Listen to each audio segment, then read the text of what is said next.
Hi, das hier ist ein Messer, wie wir es verwenden. Es gibt natürlich jede Menge Formen von Messern und es gab auch jede Menge Formen von Messern in allen möglichen Größen, in allen möglichen Ausführungen und vermutlich auch in allen möglichen Preislagen. Grundsätzlich ist das Messer, was wir verwenden, von einer sehr einfachen Bauart. Das heißt, es ist erstens ungefähr armlang, ungefähr so. Es hat eine recht rustikal konstruierte Klinge, also nicht besonders filigran. Bedeutet, dieses Exemplar hier hat ein Gewicht von ungefähr 1 Kilogramm, ist also relativ leicht. Und es hat ein Parier und einen Rüstnagel. Wenn ich diese Konstruktion signifikant verändere, das heißt es signifikant länger mache, in dem Moment ändert sich fast alles.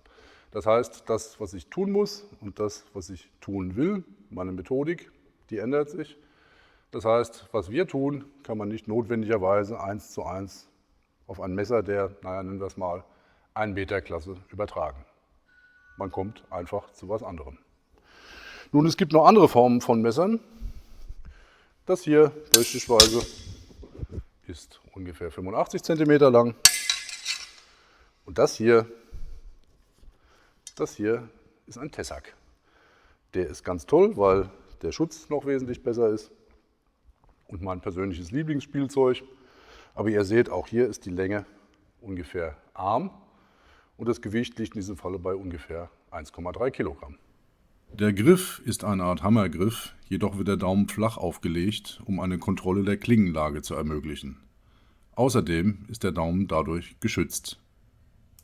Dann gibt es noch die Daumenlage, wobei der Wechsel zwischen Daumenlage und normalem Griff fließend erfolgt, also dann, wenn man es braucht. Und natürlich noch ein paar andere Griffe, wie zum Beispiel der Handshake Grip, wenn man das Messer mal strecken muss. Heute geht es jetzt erstmal ums praktische Hauen, das heißt, wie wir das Ganze machen. Und wir fangen mal mit einem ganz einfachen Oberhau an und kommen zu verschiedenen Sachen, denn der Hau ist nur ein Teil von komplexen Bewegungen, das heißt, der steckt letztendlich überall drin, zum Beispiel auch in diversen Formen eines Versatzes. Nun, der normale Oberhau, er kommt von oben, das heißt, ich muss die Waffe relativ nach oben bringen, also relativ weit nach oben bringen und dann nach unten schlagen. Wie mache ich das? Ich fange im Unterleger an und wie es bei Jobst von Württemberg steht, man geht in die einfache Versatzung und von der einfachen Versatzung her schlägt man von oben auf den Gegner ein. Also hoch mit dem Ding und drauf.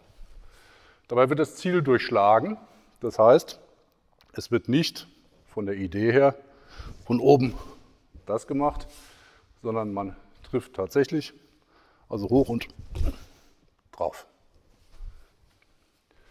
Hinter der Waffe bleiben, das ist das Erste. Den Körper mit der Waffe bewegen, das ist das Zweite.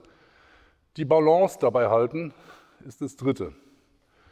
Wenn ich mich so bewege, dass ich die Balance nicht mehr halten kann, das heißt, dass ich zuerst den Oberkörper und die Waffe nach vorne schmeiße und dann mit dem Körper hinterherfalle, dann wird das problematisch. Das sieht dann ungefähr so aus, ich mache es mal bewusst falsch. Ihr habt gesehen, ich falle hinter der Waffe her. Nicht machen, sondern gleichmäßig. Um das mit der Balance ein bisschen zu üben, kann man das langsam machen. Das heißt, man fängt oben an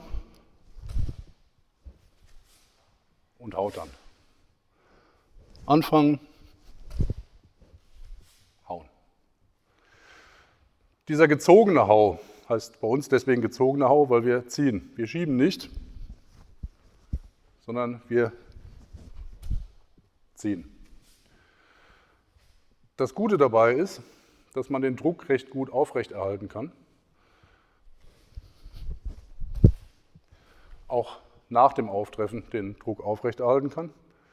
Und wenn wir schon beim Auftreffen sind, ein weiterer Punkt beim gezogenen Hau ist, dass der Fuß ganz kurz nach dem Treffen mit der Waffe aufsetzt. Also jetzt, ganz kurz danach. nicht wesentlich später, also nicht jetzt und natürlich auch nicht wesentlich früher, also das natürlich nicht, sondern bumm. Der gezogene Hau ist deswegen so wichtig, weil man ihn sehr gut von oben schlagen kann. Das heißt, ein geschobener Hau wird niemals wirklich vom Dach kommen, also von oben, sondern die Waffe muss hoch und dann runter. Dabei wird die Waffe nicht vollständig gestreckt.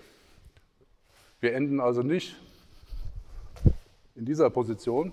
Das gibt es selbstverständlich, aber üblicherweise ist es nicht so, sondern wir behalten ungefähr diesen Winkel und wir ziehen die Waffe anschließend in den Wechsel. Das war jetzt nicht flüssig. Flüssig sieht das Ganze dann so aus. Ganz einfach.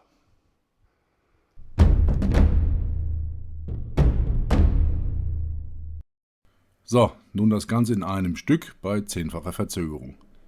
Das Messer wird nach oben gezogen, der Körper bewegt sich nach vorne und etwas nach oben. Anschließend wird das Messer gezogen, von oben geschlagen und der Fuß setzt kurz nach dem Auftreffen auf. So, und jetzt das Ganze noch einmal, jedoch mit Timern, damit wir eine Vorstellung davon bekommen, was eigentlich wie lange dauert. Der eigentliche Hau mit dem Messer dauert unter 0,2 Sekunden und der Fuß setzt ganz kurz nach dem Waffenkontakt auf. Den gezogenen Hau kann man vor allem sehr gut verziehen. Verziehen bedeutet nichts anderes als, während ich haue, behalte ich die Kontrolle. Um die Kontrolle behalten zu können und auch in einer Übungssituation wirklich sicher behalten zu können, muss sichergestellt sein, dass ich meine Bewegung jederzeit erstens verändern kann oder notfalls stoppen kann, wenn mein Partner geschlafen hat. Selbstverständlich alles nur mit Schutzausrüstung, denn die Dinger sind gefährlich. Okay, was meint Verziehen?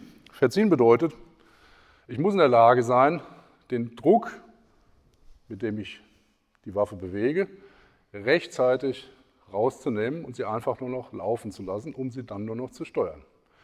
Das bedeutet, ich ziehe nicht bis zum Ende, sondern ich beschleunige jetzt und steuere die Waffe nur noch.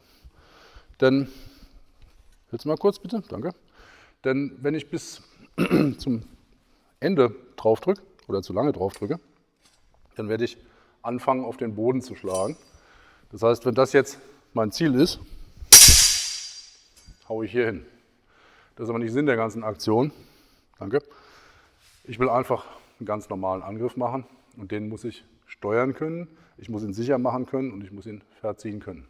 Bedeutet, der Matt hilft mir mal, wenn wir jetzt beide angreifen, was ja durchaus sein kann, dann muss ich in der Lage sein, den Hau so zu verziehen, dass mir nichts passiert.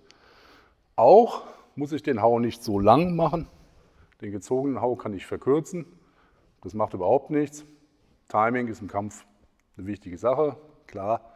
Telegrafieren ist auch ein Problem, aber beim Training will ich telegrafieren und ich will grundsätzlich die Kontrolle behalten. Das heißt, einfach diese Bewegung, die nicht so lang sein muss, wie sie sein könnte. Wir hauen also beide gleichzeitig und dann muss ich verziehen können, weil ich nicht immer hundertprozentig sicher sein kann, was er tut. Vielleicht haut er ja sehr quer oder er haut relativ weit von oben. Es muss steuerbar sein. Das ist ganz, ganz wichtig. So, ja, was gibt es sonst noch zu sagen? Es gibt noch einen kleinen Trick. Man hält die Waffe nicht komplett fest, sondern hält sie relativ locker. Und kurz vor dem Aufprall hält man sie fest. Sieht dann ungefähr so aus. Das führt dazu, dass ich die Kraft bzw. den Impuls der Waffe noch ein bisschen verstärken kann, wenn ich jetzt erst das Handgelenk festmache. Wir zeigen es mal kurz aus dem Winkel, dass man den Unterschied sieht. Wenn ich das Handgelenk steif halte und schlage, passiert das. Ich halte es ganz steif.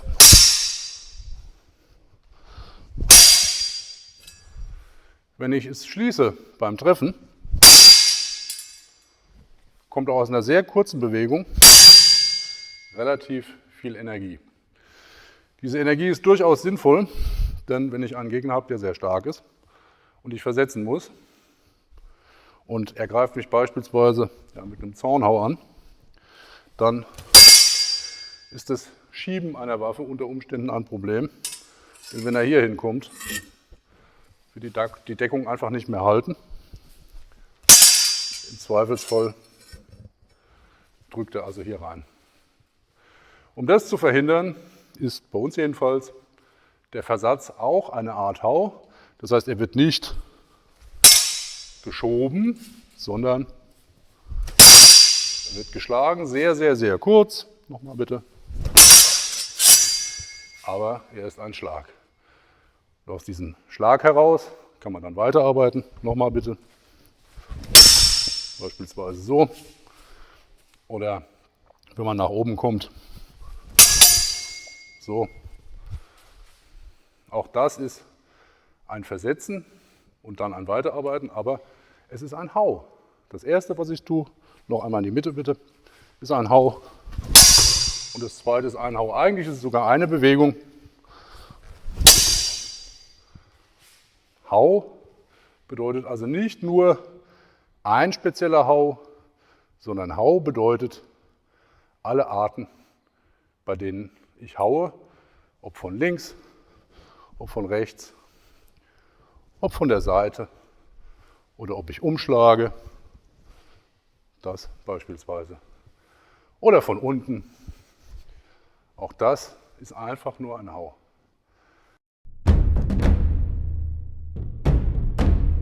Noch einmal das Beispiel von eben. Beide wollen angreifen, 1 aus dem Oberleger, 2 aus dem Unterleger. 2, also rechts, ist etwas später dran und verzieht deswegen seinen Oberhau zu einem Versatz, geht aber weiter vor und arbeitet mit einem Konterangriff weiter. Auch hier das Ganze noch einmal mit Timern. Links beginnt seinen Angriff, rechts ist ungefähr 0,2 Sekunden hinten dran. Daher verkürzt 2 die Ausholbewegung und verzieht den Hau in einen Versatz und hat damit die fehlenden 0,2 Sekunden wieder aufgeholt. Direkt aus diesem Versatz heraus, der nur ungefähr 200 Millisekunden gedauert hat, wird anschließend der Gegenangriff eingeleitet, der dauerte 300 Millisekunden.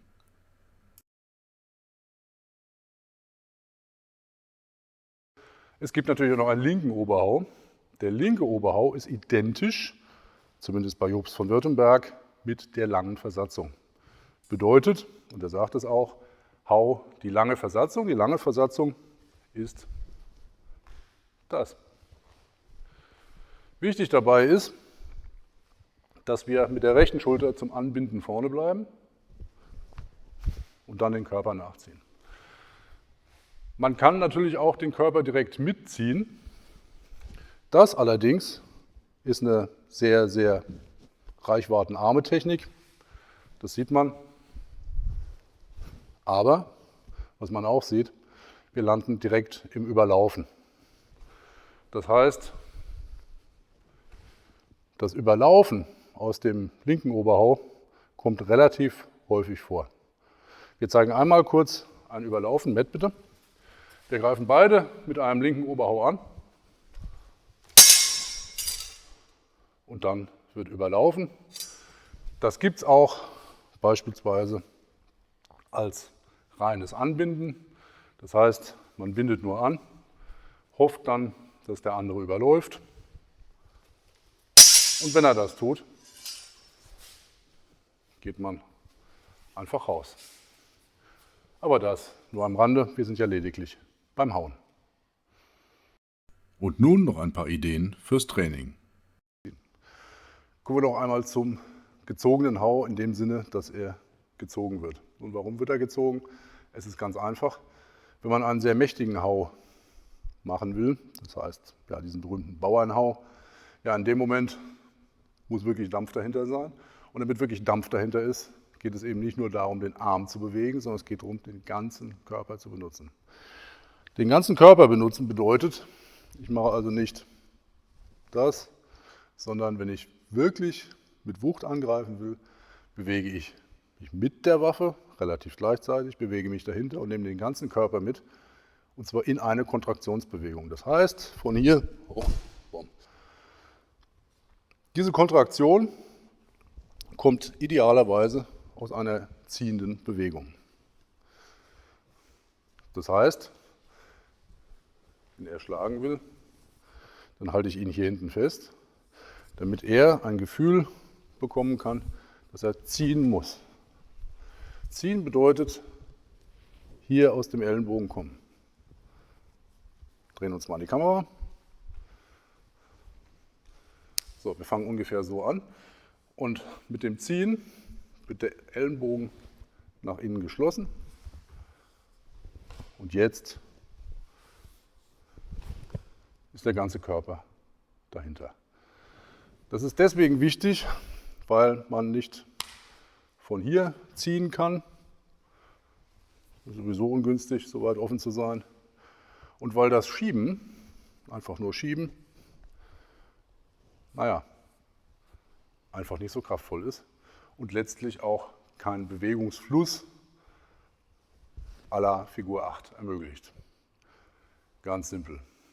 Also, bedeutet letztendlich, um den Hau zu üben, ist es schon sinnvoll, die lange Bewegung zu üben. Die kurze, die ergibt sich von selbst. Und wie kurz das Ganze mit einer leichten Waffe sein kann, gucken wir uns hier einmal mit dem Rattanstock an. Die ganze Aktion dauert komplett nicht einmal 0,4 Sekunden und der eigentliche Schlag nicht einmal 0,1 Sekunden. Da das Reagieren allein knapp 0,2 Sekunden dauert, ist das wirklich nicht viel. Man kann und sollte das Ganze natürlich auch üben in Form von Schlagübungen. Dabei hält ein Partner ein Ziel, zum Beispiel einen anschließend etwas geschrotteten Rattanstock, und verzieht dieses Ziel immer wieder oder zieht es auch mal weg. Man übt also die Bewegung einerseits und das Behalten der Kontrolle andererseits. Und da der Kern des Messerfechtens mit diversen Waffen funktioniert, sollte man auch mal verschiedene ausprobieren, zum Beispiel auch mal einen Rattanstock. Denn die verschiedenen möglichen Waffen unterscheiden sich dann doch recht erheblich in ihren Eigenschaften, beispielsweise Gewicht und Balance, sodass man ein Gefühl dafür entwickeln sollte, was sich wie verhält und wie man damit am besten umgeht. Jo, das war's auch schon von uns zum Thema gezogene Hau. Wir hoffen, es hat euch gefallen und bis zum nächsten Mal.